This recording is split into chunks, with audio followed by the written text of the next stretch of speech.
আচ্ছা, এরকম একটা ঘটনা আমাদের হয়েছে কিনা ছোটকালে? কিন্তু চাঁদ তো উঠছে না, নামছে না, আসছে না, কিন্তু মা কিন্তু একটা গান গাইতো, আয় আয় চাঁদে মামা, কয় না কয় না? কুকুর চোখে ঘুম দিয়া যায়, একে গেলাম গুনগুনায় গান গা আর দোলনা জোলা। হযরতে আব্বাস বলেন, যেইভাবে আমাদের সন্তানদেরকে দোলনায় শুয়াইয়া লড়াইয়া লড়াইয়া চাঁদের গান গাইতাম, হযরত আব্বাস বলেন আমি দেখি যাই আমার ভাতিজার দোলনাটা লড়ে, আকাশের চাঁদ উঠা নামা করে। যেদিন কালিমা পড়বে ওই দিন হযরতে আব্বাস বলেছিলেন, ভাতিজা একটা জিনিস জানতে চাই, ওই দিন থেকে আমার অন্তরে তোমার দিকে প্রেম ভালোবাসা গিয়েছে। কি কথা চাচা? ভাতিজা, ও ভাতিজা জানতে চাই, ছোটকালে তোমার দোলনাটা কে লড়াইতো? কাউরে দেখি নাই। আকাশের চাঁদ ওঠা নামা করতো আঙ্গুল ইশারায়, কারণটা জানতে চাই। আমার নবী দুইটা চোখের পানি ছেড়ে ছেড়ে বলেন, চাচা গো, আমার মা আমাকে দোলনায় শোয়াইয়া গেলে, এদেশের মানুষ দোলনায় ধাক্কা দেওয়ার মানুষ আছে গো, আমার দোলনায় ধাক্কা দেওয়ার মানুষ ছিল না, আমার বাবা নাই, আমার দোলনার মধ্যে আমার আল্লাহ রহমতের ফেরেশতা দিয়া দোলাইতো। এদেশের ছোট্ট ছোট্ট ছেলেরা মেয়েরা ছোটকালে যখন বিছানায় শুইয়া কিছু খেলতে চাই, দেখতে চায়, মা বাবা দেখবেন ফুল কিনে বিছানার উপরে চোখের সামনে তুলে ধরে, ধরে কিনা কান, চোখের সামনে ফুল টানায়া রাখে, বাচ্চাগুলো দুই হাতে নাড়াচাড়া করে। চাচা, একটা ফুল কিনে দেওয়ার আমার কেউ নাই, সেই জন্যই আমার আল্লাহ আকাশের চাঁদ আমার জন্য ফুল বানাইছে। ছেড়ে দে নৌকা মাঝি যাব মদিনায়, কন্যা ছেড়ে দে নৌকা মাঝি, দিনে রাইতে কান্দে নবী উম্মতের মায়ায়, দিনে রাইতে কান্দে নবী উম্মতের মায়ায়, ছেড়ে দে নৌকা মাঝি যাব মদিনায়, ছেড়ে দে নৌকা মাঝি। নবীর প্রেমে পাগল হইয়া 7 সমুদ্র পাড়ি দিয়া, নবীর প্রেমে পাগল হই 7 সমুদ্র পাড়ি দিয়া, নবীর রওজা জিয়ারতে হব রওয়ানায়, নবীর রওজা জিয়ারতে হব রওয়ানায়, ছেড়ে দে নৌকা মাঝি যাব মদিনায়, ছেড়ে দে নৌকা মাঝি। দিনে রাইতে কান্দে নবী উম্মতের মায়ায়, দিনে রাইতে কান্দে নবী উম্মতের মায়ায়, ছেড়ে দে নৌকা মাঝি যাব মদিনায়, ছেড়ে দে নৌকা মাঝি। নবীজির দাদা বলতেছেন, নাতিরে কেউ নাই। হযরত আব্বাস বলেন, আমি ছোট কাল থেকেই আমার ভাতিজার কিছু কাণ্ড কারখানা দেখছি, এই দিন থেকেই মনে মনে ভাইবা রাখছি, এটা যদি কোনোদিন কিছু বলে আমি মানব। যাই হোক, এদিকে আলোচনা না, সংক্ষেপ করে আনতেছি। এবার বলতেছেন, তোমারে আমি তো অসুস্থ, তোমার মাও নাই বাবাও নাই, এখন কার কাছে তোমাকে দিয়ে যাব? সকল ছেলেদেরকে ডাকলেন, ডাইকা বলেন, আমার এতিম, আমার এতিম। কিন্তু এত আদর, এতিম কিন্তু অসহায় না। আল্লাহ বলেন, বন্ধু তুমি যখন পিতাহারা কিন্তু তোমার আদর কমে নাই, তুমি যখন মাতাহারা তারপরও তোমার আদর কমে নাই। নবীজি দাদার কাছে থাকতেন, কিন্তু দাদা সকল ছেলেদেরকে দিয়ে কাজ করাইতেন, কিন্তু আমার নবীরে কোনোদিন একটা কাজ করার জন্য দেয় না। ওই তোরা মইরা যাই গিয়ে আমার আপত্তি নাই, আমার নাতিরে কাজও নিতে পারবি না।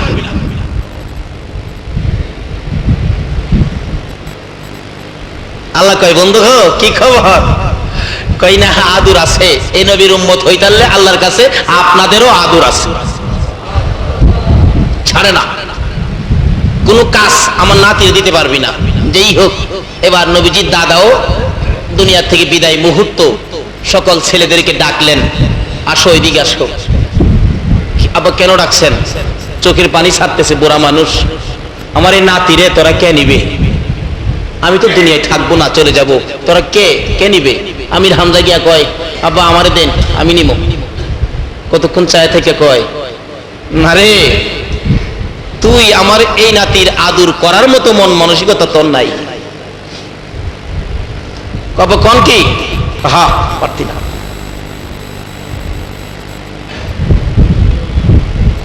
আবু লাহাব আইছে, আব্দুল মুত্তালিব কয় পারতি না, এমনি যে আই হেরেই কো পারতি না সব বিদায়।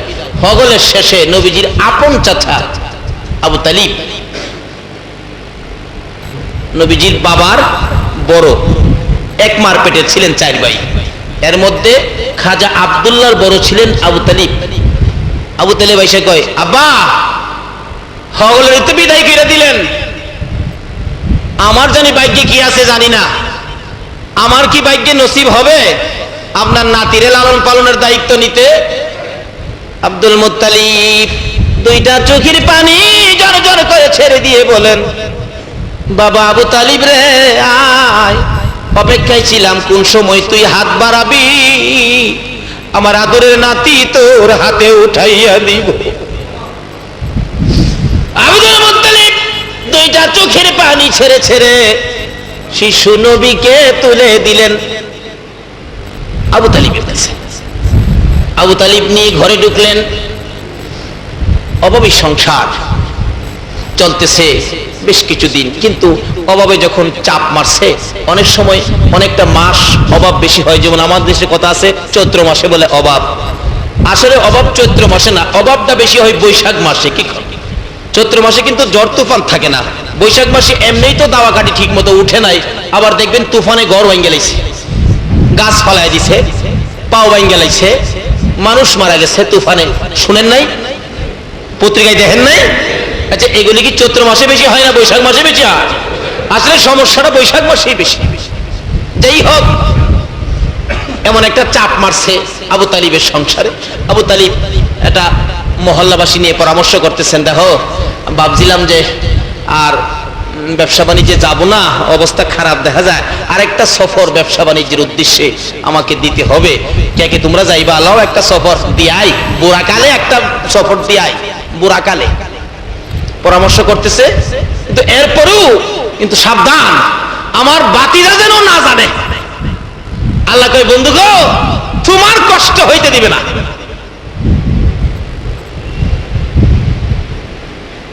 বাতিরা যেন না জানে, বাতিজা যদি জানে যে বুড়া বয়সে চাচা অভাবে সংসার দেখে করতে বেরিয়েছে, আমার বাতিজা কষ্ট পাবে, বাতিজা যাতে না জানে।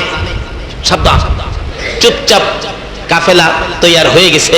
বলুন তো নবীজি কি জানতে বাহি আছে? আরো যদি কোন বাহি আছে? আপনারা তো শহরে থাকেন মিয়া, গ্রাম এলাকাতে দেখবেন পোলাপান বাবার পাগল থাকে, চাচার পাগল থাকে।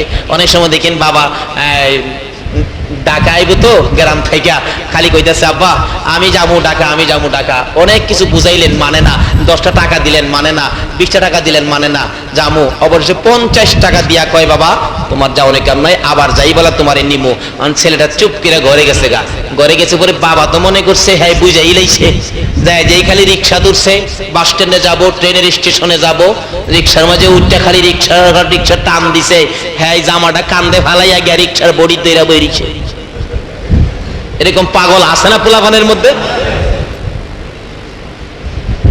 টাকাই করেন না, অফিসে যাইবো, পোলাটা সবসময় বাবার পাগল, মার কাছে যায় না, এরকম পোলা আছে না?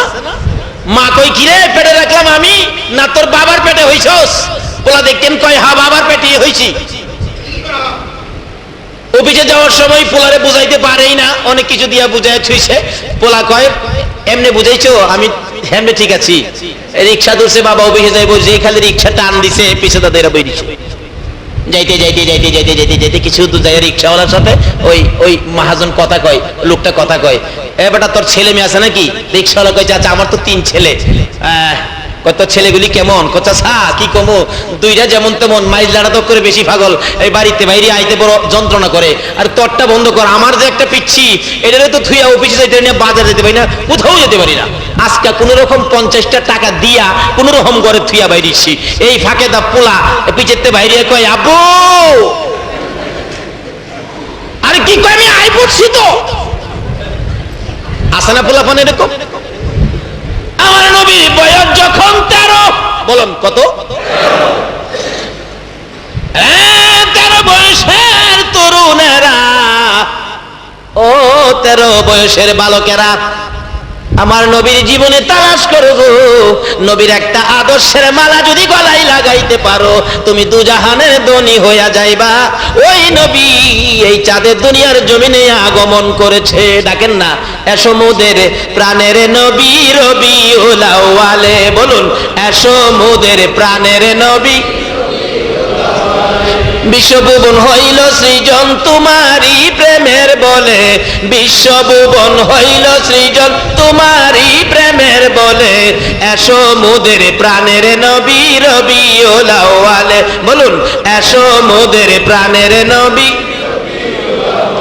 শুনয় রে বাঙালিরা পাইছো মনি মুক্তাহিরা, শুনয় রে বাঙালিরা পাইছো মনি মুক্তাহিরা, সোনার বাংলায় সোনা পাবে নবীজির পাগল হলে, সোনার বাংলায় সোনা পাবে নবীজির পাগল হলে, এসো মোদের প্রাণের নবী রবিউল আউয়ালে, এসো মোদের প্রাণের নবী।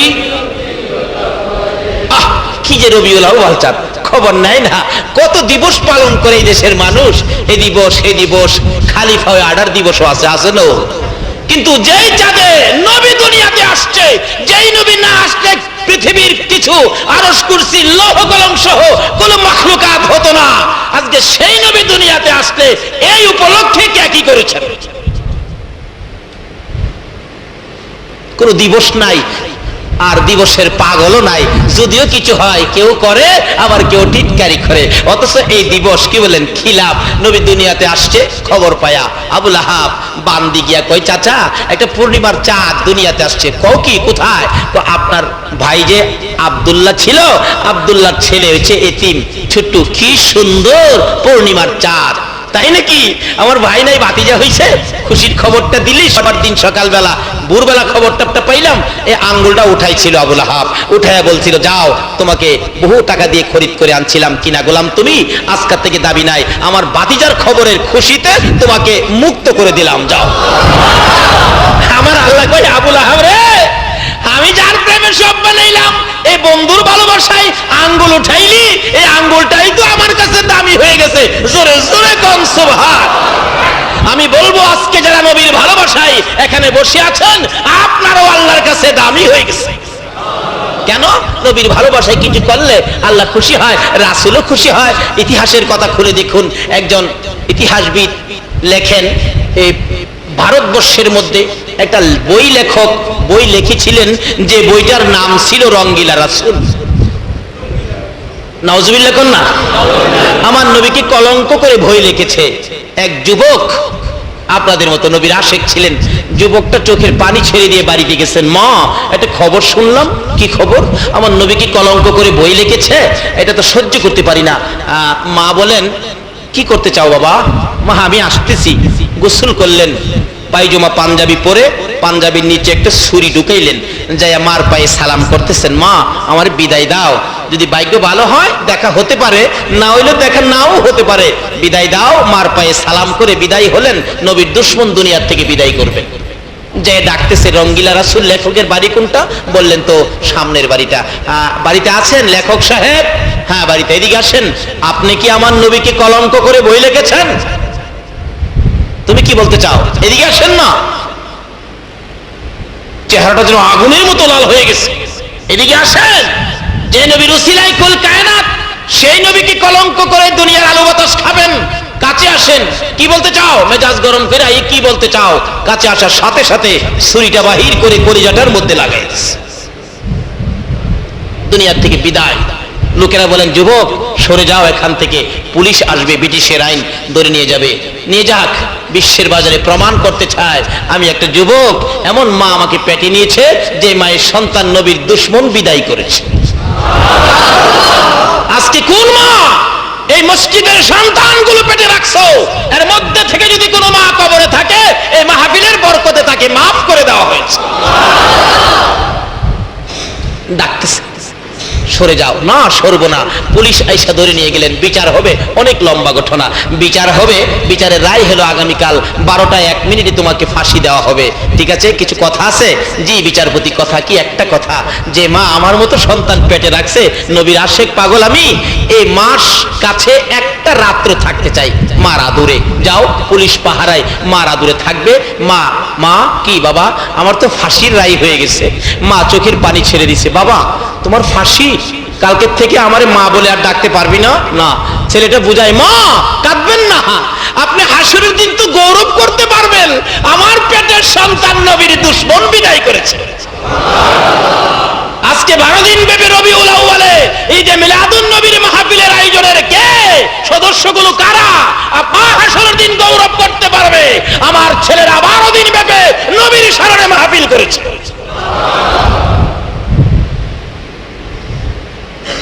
মা কাঁদবা না? আচ্ছা বাবা আসো, বিছানা করেছি, একটা রাত ঘুমাবি আর আমি তোমাকে মন ভরে দেখব। মায়ের পাশে ঘুমিয়ে আছে, ঘুমাবে, বিছানায় ডাক দিবে, ঘুমাবে আর মা দেখবে। ঘুমাও না বাবা, ডাইকা ডাক, আসো কাছে আসো, বিছানা করছি সুন্দর করে, তুমি বিছানায় ঘুমাও। ডাকতেছে, ও আব্দুর রশিদ আসো ঘুমাও। দৌড়ে আসছে, মা ডাক দিলে। বলুন কার ডাক দিলে দৌড়ে আসতে হবে? আর একটু যদি কর না। মা চিনছেননি? যে মার পেটে থাইকা মারে কষ্ট দিছিলাম, ওই মা ডাক দিলে দৌড়ে আসতে হবে। খালি এখানেই না, আল্লাহ আল্লাহ রাসূলের পক্ষ থেকে নির্দেশ আসছে, তোমার মা বাবা বুড়া মানুষ, অসুস্থ, তুমি নামাজে দাঁড়াইছো, মা বাবা যদি তোমাকে ডাক মারে, নামাজ ছাইরা দিয়া মার ডাকে ছাড়া দাও। ডাক দিয়েছে মা, আব্দুর রশিদ রে বিছানা করেছি, আয় বিছানার মধ্যে শুয়ে শুয়ে ঘুমাও। আমি মা ঘুমাবো না, সারা রাত তোমার মাথার পাশে বসে বসে আমি জীবনের শেষ দেখা তোমারে দেখব। আয়ো না বাবা, ঘুমাও না। মা ডাক দিলে দৌড়াই আসে, আবার দরজার কিনারে চলে যায়।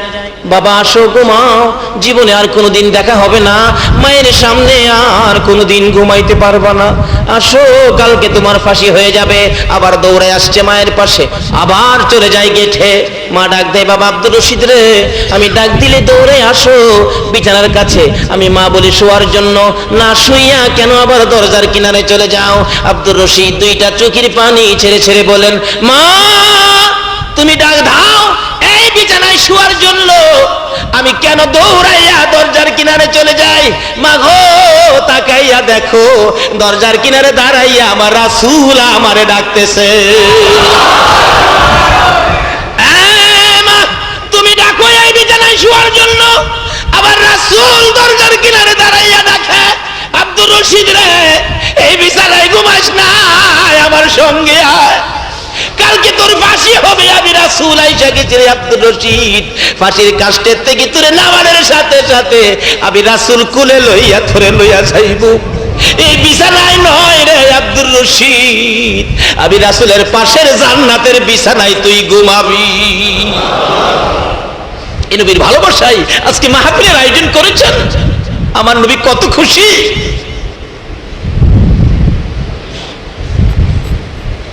বলতেছিলাম ওই নবীর প্রেম আর ভালোবাসার মালা গলায় লাগান, আমার আল্লাহ খুশি হবে গো, রাসূল খুশি হবে গো, যে নবীর প্রেম আর ভালোবাসায় আমার আল্লাহ এত কিছু করেছেন, এক নবীর জন্য এত কিছু করেছে। আজকে সে নবীর ভালোবাসায় সময় দেওয়ার ভাগ্য কোন মায়ের সন্তানের হয়েছে, কার হয়েছে? আসুন আগে বাড়ি ভাই সাহেব, আমি শেষ পর্যায়ে যাইতেছি, আপনাদের কষ্ট হইতেছে না তো? তাহলে মহব্বত আর দুরূদ শরীফ পড়ুন, আল্লাহুম্মা সাল্লি আলা সাইয়্যিদিনা মুহাম্মাদ, আল্লাহুম্মা সাল্লি আলা সাইয়্যিদিনা মুহাম্মাদ, নাবি শাফিয়ানা মাওলানা মুহাম্মাদ, নাবি মাওলানা দিবানিশি মনের আমার আর দিও না যন্ত্রণা, দিবানিশি মনের আর দিও না যন্ত্রণা হায়রে দনে যদি হইতাম দনি যাইতাম সোনার মদিনা হায়রে দনে যদি হইতাম যাইতাম সোনার মদিনা আল্লাহ সাল্লে সাইয়্যিদিনা মুহাম্মাদ আল্লাহুম্মা সাল্লি সাইয়্যিদিনা মুহাম্মাদ